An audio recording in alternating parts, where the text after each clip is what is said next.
जसरी एक गोठालोले आफ्नो हराएको भेडालाई बचाउँछ, त्यसरी नै येशू हामीलाई बचाउन यस संसारमा जन्म लिनु भएको समय हो क्रिसमस। यसैले यो क्रिसमसको समय हर्ष र आनन्दको समय हो। येशूले 100 भेडाहरू भएको गोठालोको बारेमा एउटा कथा सुनाउनु भयो। जब 100 भेडाहरू मध्ये एउटा भेडा हरायो अनि गोठालोले ती मध्ये 79 भेडाहरूलाई त्यही छोडी हराएको एउटा भेडालाई खोज्न निस्कनु भयो। अनि गोठालोले ती मध्ये 79 भेडाहरूलाई त्यही छोडी हराएको एउटा भेडालाई खोज्न निस्कनु भयो। जब उहाँले हराएको एउटा भेडा भेटाउनुहुन्छ तब खुसी साथ त्यस भेडालाई आफ्नो काँधमा बोकेर आफ्नो घरमा ल्याउनुहुन्छ र त्यो हराएको एउटा भेडा भेटिएकोमा आफ्ना मित्रहरूसँग रमाहाट गर्नुहुन्छ। हामी हराएका भेडाहरू जस्तै छौँ। आज हामीले आफैलाई परमेश्वरबाट अलग गर्ने थोकहरू रोजेर उहाँबाट आफूलाई टाढा बनाएका छौँ। बाइबलले यसलाई पाप भन्दछ, जसको अर्थ परमेश्वरको विरुद्ध जानु हो। पापले हामीलाई जीवनमा हराएको महसुस गराउँछ, तर परमेश्वर दयालु हुनुहुन्छ। उहाँले हामीलाई हराएको अवस्थामा छोड्नु भएन।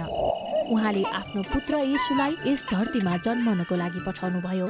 उहाँको जन्मद्वारा हामीलाई खोज्ने र उद्धार गर्ने उहाँको यात्रा सुरु भयो। गोठालोले आफ्नो हराएको भेडालाई खोजे जस्तै येशूले हामीलाई खोज्नुहुन्छ र हामीलाई हाम्रो नामले बोलाउनुहुन्छ। जब हामी उहाँको बोलावटप्रति प्रतिक्रिया दिन्छौँ र हाम्रो पापबाट फर्किन्छौँ, तब हामी उहाँद्वारा भेटिनेछौँ। येशूले हराएको भेडाको कथा मात्र बताउनु भएन, उहाँले यस कथालाई ठूलो दयाका साथ जिउनु भयो। गोठालोले हराएको भेडालाई आफ्नो काँधमा बोके जस्तै येशूले हाम्रो पापहरूको बोझ क्रुसमा बोक्नु भयो। उहाँले हामीले पाउनुपर्ने सजाय आफूमाथि लिनुभयो र हाम्रो लागि आफ्नो जीवन दिनुभयो। बाइबलमा पापको मोल तिनको लागि थुमाहरू बलिदान गरिन्थ्यो र येशू हाम्रो लागि ती थुमाहरू जस्तै एक बन्नुभयो। उहाँको बलिदानको कारण परमेश्वरले हामीलाई क्षमा गर्न सक्नुहुन्छ र उहाँसँग शान्तिपूर्ण सम्बन्धमा हामीलाई पुनर्स्थापित गर्न सक्नुहुन्छ। 3 दिनपछि येशू फेरि जीवित हुनुभयो र उहाँ जीवित हुनुभएको कारण हामी उहाँलाई एक असल गोठालोले चाहिँ हामीलाई डोर्याउनुहुन्छ भन्ने विश्वासमा आशाका साथ पछ्याउन सक्छौं।